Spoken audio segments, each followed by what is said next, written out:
All right, let's just dive right in. We're going to talk about a powerful and honestly, a pretty difficult truth. This whole explainer is built around one single confrontational idea, this idea of radical self-reliance. It's the notion that waiting around for a hero, well, that's just a fantasy. The only person who's really going to rescue you is you. And this quote just gets right to the heart of it. Now, I know it says boy, but this is a universal thing, a major turning point in life. It's that gut punch moment when you stop looking for someone else to save you, a parent, a boss, anyone, and you realize, oh, the cavalry isn't coming. It's a tough pill to swallow for sure, and some people spend their entire lives just waiting. They never quite step into their own power. So where do we even begin with this? Well, Section 1 is all about facing this uncomfortable truth head on. It means we gotta strip away all those comforting lies we tell ourselves and just look at the stark, sometimes brutal reality of personal responsibility. I mean, it's that simple, and it's also that terrifying, right? Whatever mess you're in right now, whatever dream you're chasing, whatever change you want to make, it is 100% up to you. No one is coming. Nobody is going to hand you a lifeline or write your business plan for you.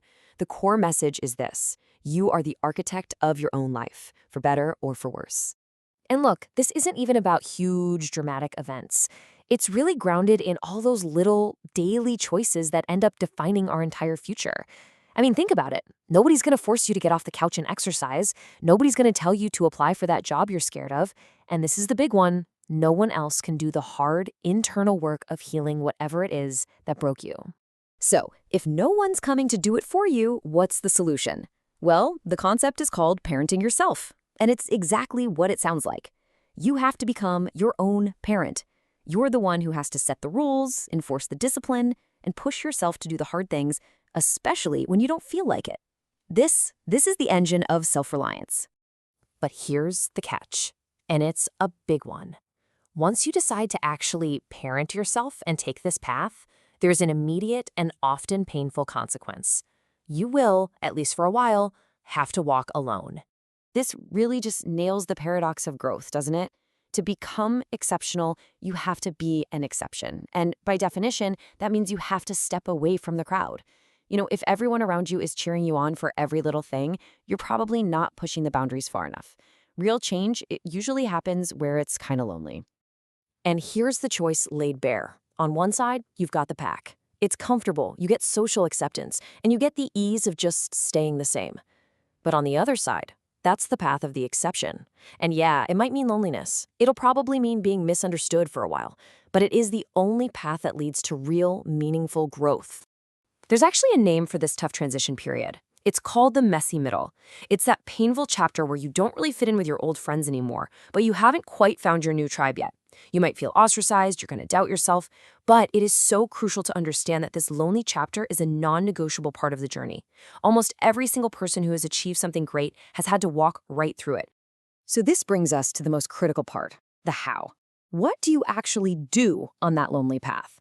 This next section is all about the unseen work, that solitary effort that literally forges a new identity for yourself.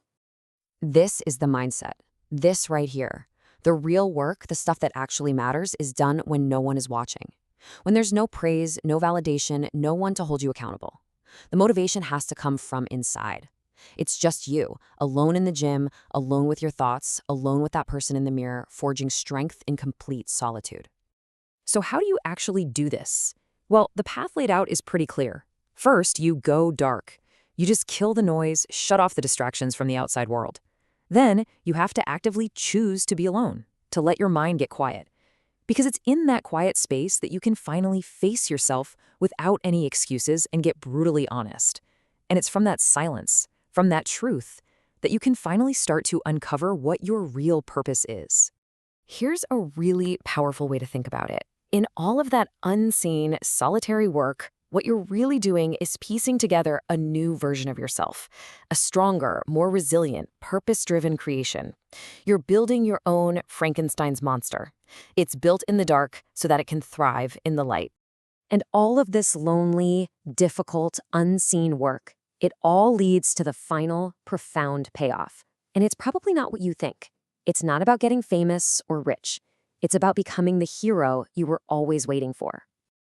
This is it. This is the ultimate moment of truth. You have to look around and realize that every decision, every bad habit, every poor choice, it's all led you to this exact spot. There are no more excuses, no more blaming the world. The power to change your situation rests entirely and only with you. You have to be the one to pull yourself out of the mess. So what do you actually gain when you finally pull yourself out? It's not external stuff. You build this internal fortress, an unshakable belief in your own ability to handle whatever life throws at you. You find a purpose that actually fuels you. And maybe most important of all, you become a companion that you can finally respect, someone you're actually okay being alone with. And that is the ultimate freedom. When you can find comfort in your own company, when the only partner you truly need is the person looking back at you in the mirror, then you are genuinely free. All those fears of judgment and loneliness, they just kind of dissolve, and the entire world opens up. It becomes your playground. So we'll end on this thought. Look, the bars are always open, the parties are always happening, the distractions, they are endless and they will always be there. But the window of opportunity to build your dreams, to become the person you actually want to be, that window is not always open. So the only question that really matters is the one you have to ask yourself. Right now, did you do enough today?